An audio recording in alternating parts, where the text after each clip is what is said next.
Over the years, there are always paradigm shifts, One gets used to a certain type of environment, and then there are periods of time where they shift to a very different kind of environment. For example, the 1920s were the exact opposite of the 1930s. So the transition from the 20s to the 30s shocked people. And so you come to periods of time where something has gone on for a long time, such as the easing of monetary policy, but also the quantitative easing. That paradigm, that leveraging up, for example, can't continue. But yet, late in cycles, people extrapolate that which happened in the past, and so there are these surprises. I think there are always these paradigm shifts. And I think by stepping back and seeing history from a longer-term perspective is very helpful. I think the Fed made a mistake, and I think the Fed understands that it made a mistake in assuming that this is a normal cycle. And what they thought was, if you pick up growth and lower unemployment, you're going to produce inflation. We're living in a different world now for various reasons, a world of a lot of excess capacity, a world of digitalization and so on, in which that's not the big thing. The big thing is the fact that we're approaching an end of the power of central banks to stimulate. So the big thing is that we have a very big asymmetric risk. If the economy turns down, and we're late in the cycle, so a downturn will come, there's a lack of ability by central banks to be able to be stimulative and to reverse that. And that's happening at a time where there's great wealth polarity. So if the left and the right, or the rich and the poor, are at each other's throats at this time, and this is when times are good, imagine what it's going to be like when we have a downturn and there's an inability of central banks to respond to that.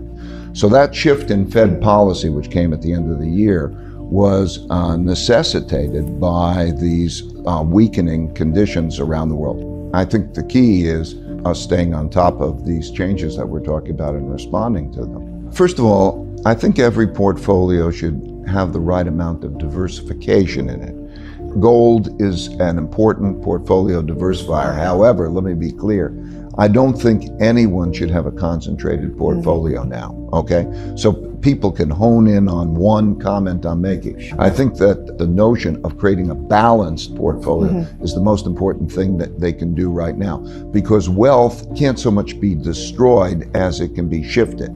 And so the world right now largely looks, to me, leverage long. In other words, there's been a lot of borrowing to buy assets, to buy companies. Companies have borrowed money to buy their equities back and so on. That whole move of leverage long is where the market is. I think there's a vulnerability, what I'm saying is, to that kind of a portfolio, and that gold is one of the items that can diversify that. I believe it always should be a certain part of a portfolio because there's a certain environment that it diversifies the portfolio well, and a certain environment to worry about. I also think that that environment is riskier, more likely recently now. And that environment is one in which it becomes very difficult to stimulate the economy, and there's a desire to depreciate the value of currencies. Now think about a bond is really the currency. So when one owns a bond, or one owns a debt instrument, one is paid a pile of currency over a period of time. When there are a lot of obligations like that, a lot of debt, or even unfunded obligations like pension obligations or healthcare obligations that the world has, a lot of obligations, and there's not an effective monetary policy to lower interest rates and stimulate, as we're talking about, there needs to be the printing of money, the running larger deficits. We're going to come into an environment, I think, in which there are going to be larger deficits that are increasingly monetized. And in that kind of an environment, the currencies are depreciated.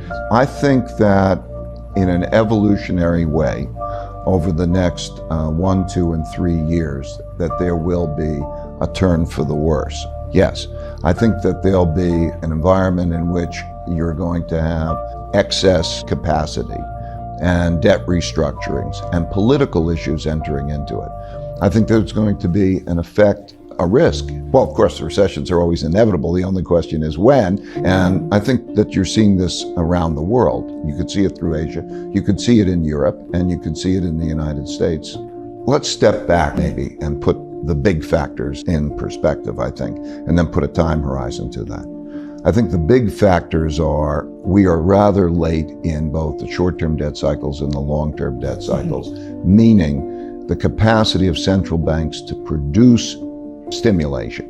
It can be measured by their ability to lower interest rates significantly and do quantitative easing and have that purchased. We have a problem there. Okay, that's a big thing, but it's not an immediate problem. It's a problem that is going to come in the next 1 or 2 years. You're seeing it in Europe, you see it in Japan, and to some extent you're seeing it in the United States. In addition, we have the wealth gap.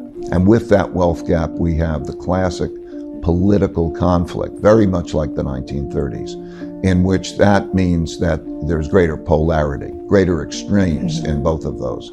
And that will play a role, because if you change policies, you will have a big effect. For example, when we cut the corporate taxes, that puts stocks up because after taxes you get more, so you pay more for your stocks. That'll change. So we have this polarity, very much like the 1930s, an inability to stimulate in the same way, and a polarity. In addition, we have China as an emerging country challenging the United States as an established country.